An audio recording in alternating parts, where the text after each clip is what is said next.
The fake child.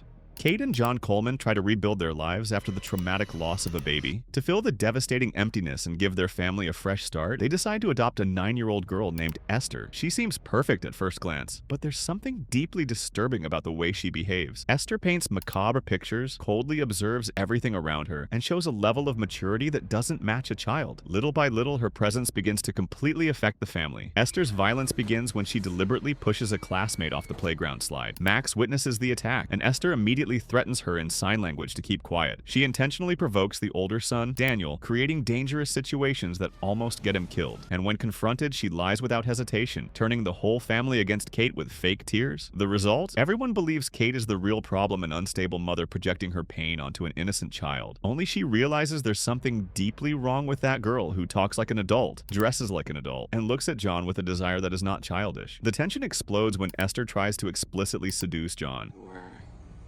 Do you like it?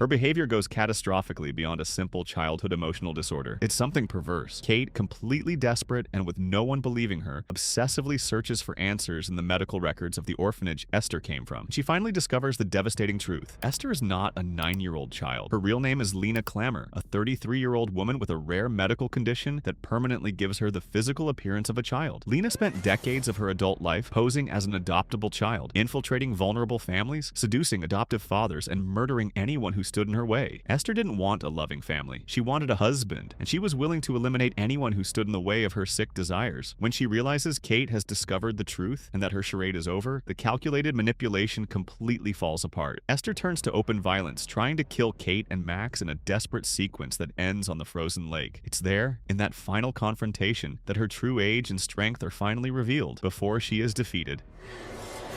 I'm not your mommy!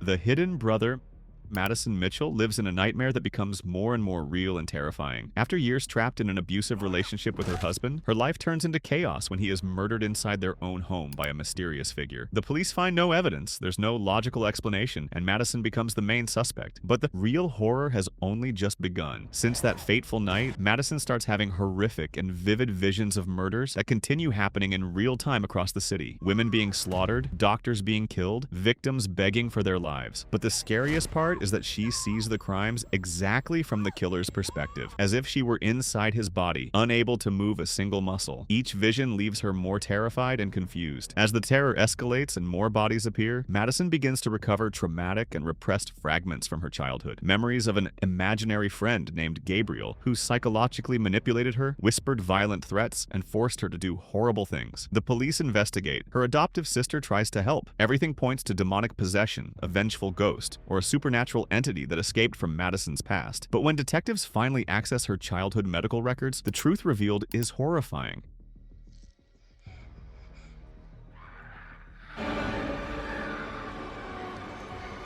Gabriel is not an evil spirit or a demonic entity. He was physically inside her since birth. Madison was born with a parasitic twin, an incomplete and severely deformed form of life attached to the back of her skull and spine. Gabriel was technically a twin brother, but a teratoma with a mind of its own, a deformed face and a second brain sharing the same body. When Madison was still a child and Gabriel manifested, desperate doctors tried to remove him through an extremely risky operation, but they couldn't eliminate everything. Part of his brain, directly connected to Madison's cerebral cortex, remained alive inside her, dormant for decades, until the severe physical trauma caused by her husband's assault reawakened Gabriel. When Gabriel takes full control of the body, he literally takes over Madison in a grotesque way, bending her bones backward and using her body as a lethal weapon. She becomes completely trapped inside her own conscious mind, forced to helplessly watch as her monstrous brother uses her physical body to slaughter.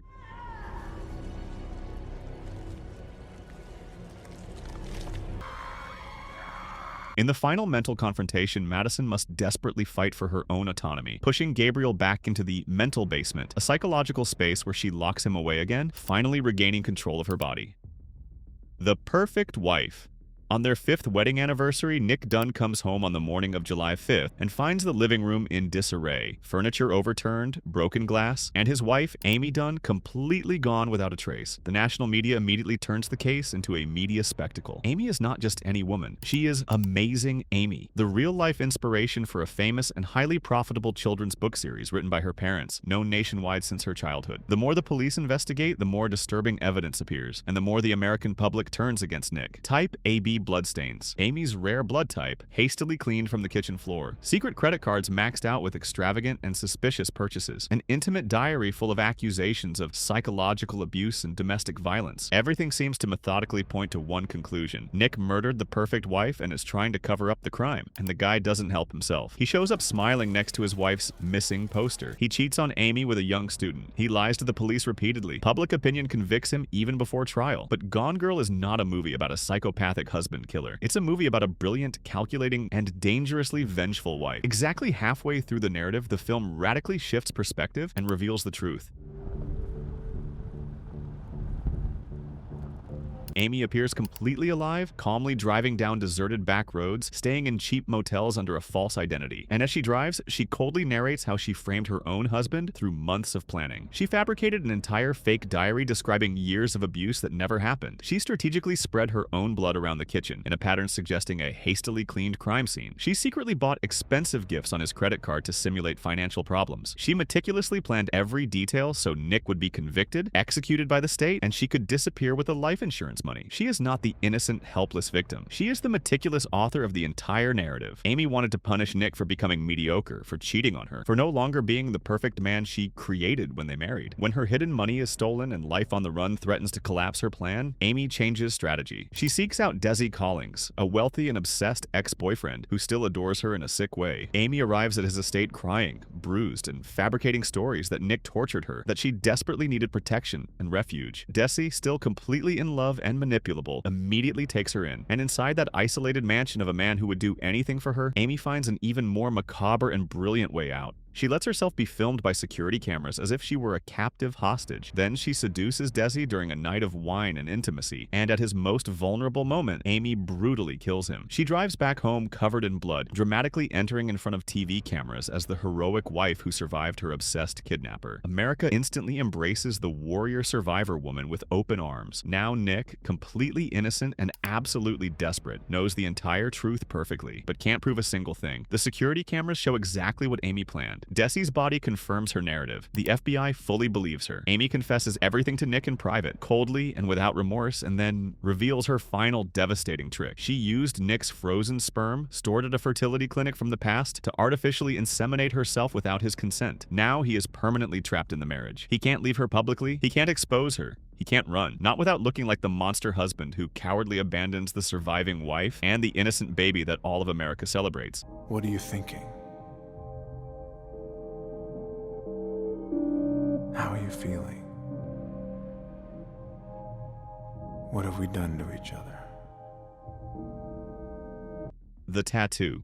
Okay, this isn't a horror movie, but I need to talk about Incendies. I watched it recently and the ending is disturbing. When Nawal Marwan dies quietly in a hospital, after falling into silence following a day at the pool, she leaves 2 sealed envelopes for her children and an apparently impossible request. One envelope must be delivered to their father, whom they always believed to be dead. The other to a brother they never knew existed. The twins receive this mission and react in completely opposite ways. Determined to fulfill her mother's last wish, Jean travels to Nawal's country of origin in the Middle East. Meanwhile, Simon stays in Canada, skeptical that this search makes any sense. As Jean investigates her mother's past, the film reveals fragments of Nawal's youth, marked by war, violence, and loss. She discovers that Nawal had a son at a very young age, a baby who was torn from her arms and taken to an orphanage. The only identifying mark? 3 small dots tattooed on the baby's right heel, secretly done so Nawal could one day find him. Time passes. Nawal, devastated but determined, goes to the big city to study, work, and search for her lost son. And then she is inevitably pulled into the hellish hellish chaos of a civil war that erupts across the country. She witnesses massacres, protects civilians, and is eventually captured. For protecting enemies, she is captured and imprisoned in a notorious military prison, where she is tortured for years and abused by a man known only by the codename Abu Tarek. This leaves her pregnant, and with the help of a woman there, she gives birth to twins. They are Jane and Simon, but she never forgets the son she never found. Up to this point, Incendies seems like just a brutal story, and that's exactly where the film leaves the viewer emotionally vulnerable and unprepared. At a public pool years later, Nawal notices a man nearby. Then she sees his foot.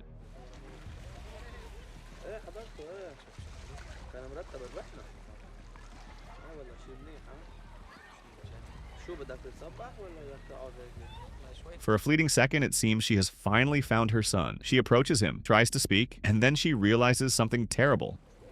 Excusez-moi. We don't realize why yet, but after that day at the pool, Nawal never speaks again. Back in the present, Simon eventually joins Jian in the investigation. Together, they uncover what happened after the orphanage was attacked. They learn that the missing brother was captured, turned into a child soldier, then into a sniper. Then they realize something terrible. 1 plus 1, ça peut se faire 1.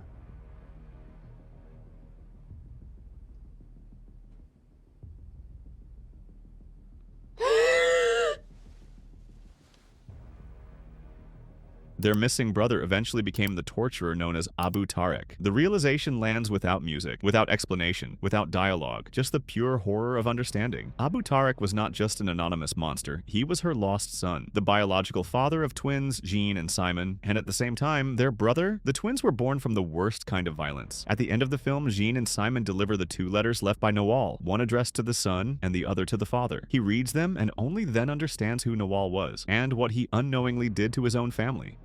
The disappearing father. Oh Daisu is an ordinary man, a husband and a father, who should have been peacefully celebrating his daughter's 3rd birthday at home. But completely drunk and causing a public disturbance, he is taken to the police station to be calmed down and held for a few hours before being released for his best friend Zhu Huan to pick him up. While Zhu Huan answers a phone call at a public phone booth, Daisu simply disappears without a trace, as if he had been completely erased from existence. The only physical clue he leaves behind is an angel wing birthday gift meant for his daughter. When Daisu wakes up disoriented, he is not in a typical captivity with chains or a dirty basement. He is locked inside a private, climate-controlled prison room, furnished like a cheap hotel room, where he never sees human faces, and where the only window to the outside world is an old television permanently fixed to the wall. Through the TV, which is constantly on, he discovers in horror what no one ever directly explains to him. His wife has been murdered, and the main suspect wanted by the police is him. Without any human contact, demands, or explanations, Daisu spends years in absolute isolation. With no idea why he is imprisoned or who imprisoned him, Daisu is psychologically forced to turn his pain into physical discipline just to avoid completely losing his mind. He meticulously plans his escape for years, digging a tiny tunnel through the wall with his own hands, until one day when he is just inches away from finally escaping after 15 years, without any warning or explanation, he is released.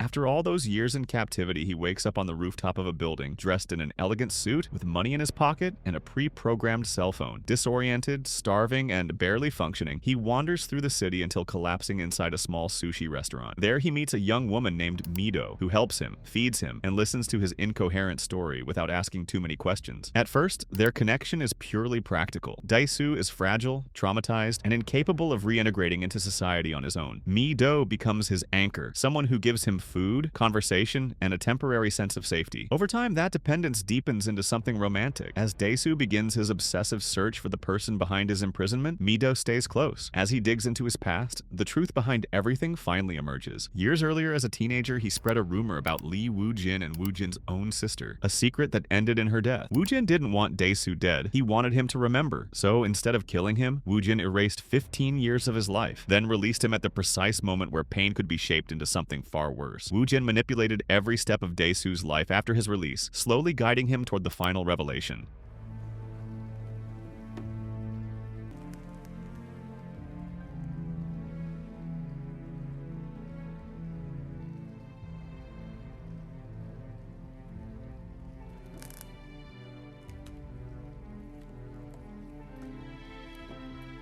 The woman he met is his own daughter, the same little girl whose 3rd birthday he missed. Mido is now 18 years old, and Wujin orchestrated their chance meeting from the very beginning. When Daisu finally confronts Wujin and learns the devastating truth, he completely breaks down.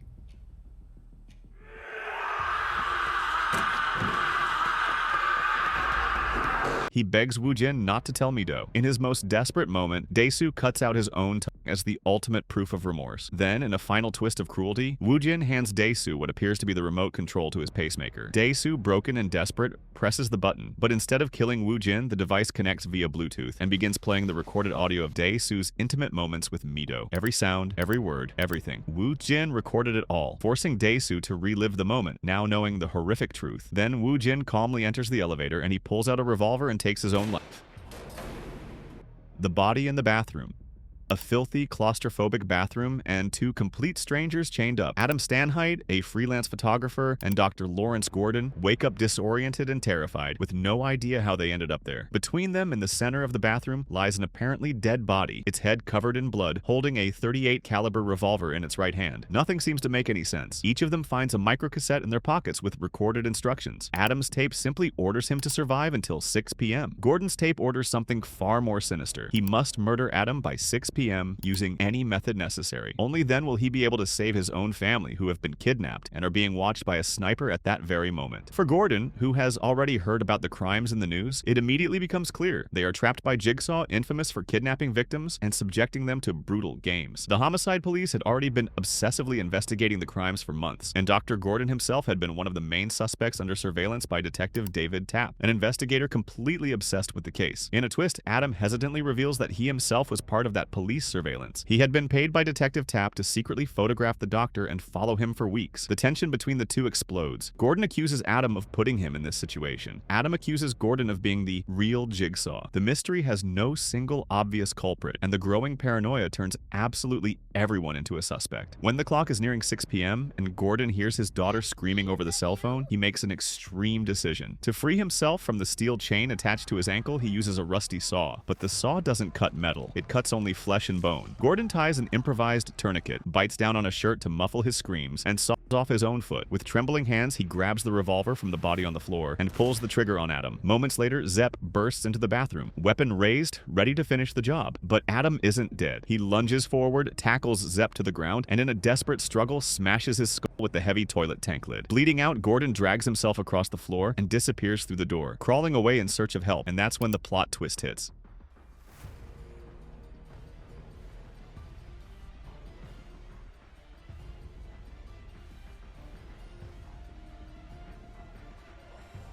The corpse that lay motionless and apparently dead in the center of the bathroom throughout the entire movie slowly begins to rise. The body on the floor is John Kramer, the real Jigsaw. Before sealing Adam alive inside the concrete tomb, he delivers the cold line that would become the franchise's trademark. Game over.